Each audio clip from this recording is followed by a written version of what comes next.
We're going to go to war with China? Well, if we continue to have these distractions with Canada, with Greenland, with Panama, yeah, the Chinese are going to take advantage of it. And that's what's... How so? Because we're dedicating so much time, so many resources to focusing on fights with our allies. We're not paying attention to the real threat. And I can tell you, having spent too many hours sitting in the Situation Room talking about China, that is where the real menace is. I don't care, how much Trump wants to stretch less than 1% of our fentanyl seizures coming across the northern border as a major global crisis. It's China. Okay. China, unquestionably, I think you would agree with this, is watching what's happening in Ukraine. Fair? Absolutely. Okay.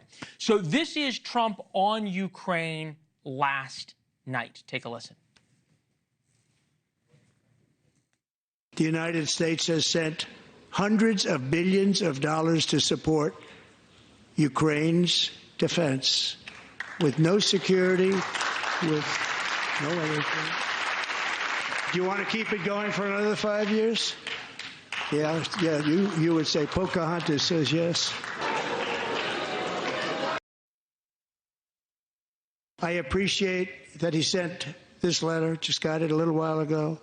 Simultaneously, we've had serious discussions with Russia and have received strong signals that they are ready for peace. Wouldn't that be beautiful? Wouldn't that be beautiful? Less than a week since Zelensky was in the Oval Office, is Trump starting to set the chessboard the way he wants? He's setting this chessboard, but he's given all the pieces to Russia. I mean, this is the problem, is I haven't heard a single concession that Putin is ready to make. I've heard what the U.S. won't do. I've heard what Ukraine has to do. But the problem, to your question earlier, China's watching this thing and saying, look at all of the pieces that Trump is willing to give away for, quite frankly, some small economic concessions from Russia if, they get... and a promise to end the war. Except he's given that promise before. Minsk 1, Minsk 2. We had the 2019 complete ceasefire agreement that was negotiated under Trump, and Putin still broke it. So the notion that Putin is given his Trump word... would say it wasn't broken under him. But I think I hear the alarm, and we were quite critical of President Trump because of the Oval Office incident with Zelensky. And I think earlier, Elise Slotkin, quoting Ronald Reagan, moral clarity is what we need, and it will eventually break the Russian mantra. This is Mike Waltz, National Security Advisor. Take a listen. In our countries, we are having good talks on a location for the next round of negotiations, on delegations, on substance. So just in the last 24 hours, since the public statement from Zelensky, and then these subsequent conversations, which I'm going to walk inside and continue, I think we're going to see movement in very short order. Don't we have to wait and see what comes out of the deal before we judge it? So, recovering diplomat, I'm all for negotiations. I'm all for sitting around a table.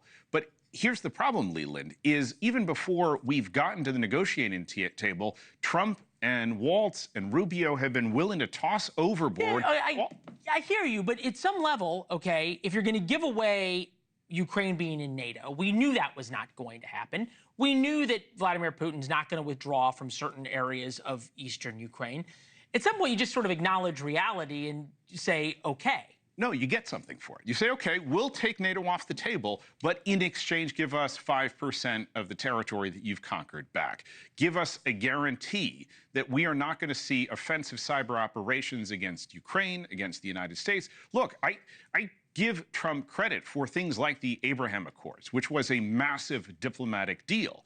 I just don't think the way he's approaching the Ukraine situation is smart diplomacy. I say this with due respect. I'm old enough to remember when there was a lot of warnings ahead of the Abraham Accords, Trump moving the embassy to Jerusalem, it's going to spark riots and another intifada. Nothing happened.